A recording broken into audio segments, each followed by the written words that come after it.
రైతులకు తదనంతరం పథకం ప్రయోజనాలు అందించబడుతున్నాయి. రాధాకృష్ణ గారు. ధన్యవాదాలు అధ్యక్ష.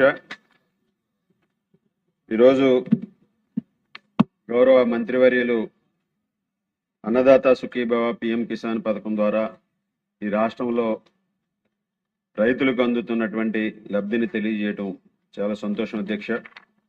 ముఖ్యంగా కూటమి ప్రభుత్వం ఇచ్చినటువంటి హామీ మేరకు ముఖ్యమంత్రి చంద్రబాబు నాయుడు గారు సూపర్ 6 హామీల్లో భాగంగా అన్నదాత సుఖీభవ పిఎం కిసాన్ పథకం అమలుతో రాష్ట్రంలో రైతాంగం అంతా కూడా పూర్తిగా తమ ఆనందాన్ని వ్యక్తం చేయడం జరుగుతుంది అధ్యక్ష. ఎందుకంటే ఇచ్చినటువంటి హామీని నిలబెట్టుకుంటూ 20,000 రూపాయలు వారి ఖాతాల్లో జమ చేయడం పట్ల వారందరూ కూడా ఈ ప్రభుత్వానికి ధన్యవాదాలు తెలియజేయడం జరుగుతుంది అధ్యక్ష.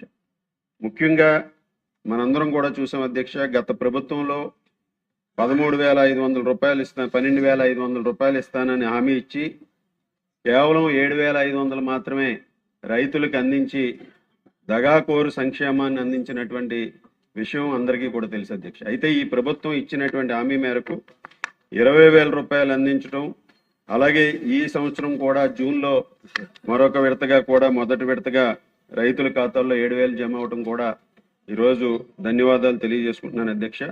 అయితే ఇక్కడ కొన్ని రైతుల నుంచి వస్తున్నటువంటి కొన్ని ఫిర్యాదుల మేరకు ముఖ్యంగా ప్రతి విడతకు నిధులు విడుదల చేసే ముందు రెవెన్యూ డేటా సింక్రనైజ్ అవ్వట్లేదు అధ్యక్ష.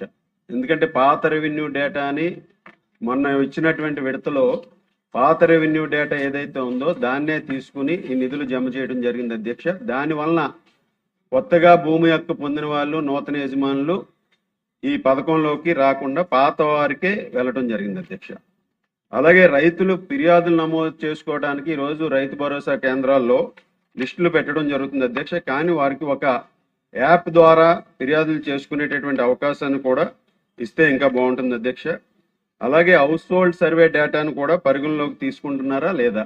ఈరోజు గ్రామ వార్డు సచివాలయాల్లో ఉన్నటువంటి హౌస్ హోల్డ్ డేటా రైతులకి అందులో ఉన్నటువంటి ఎడిషన్స్కి డిలీషన్స్కి అవకాశం లేకపోవడం వలన దాన్ని కూడా పరిగణలోకి తీసుకుంటున్నారా లేదా అనేది మంత్రి గారిని కోరటం జరుగుతుంది అధ్యక్ష. ఈ అవకాశం ఇచ్చినటువంటి మీకు ధన్యవాదాలు తెలియజేసుకుంటున్నాను. యోగేశ్వర గారు. ధన్యవాదాలు అధ్యక్ష.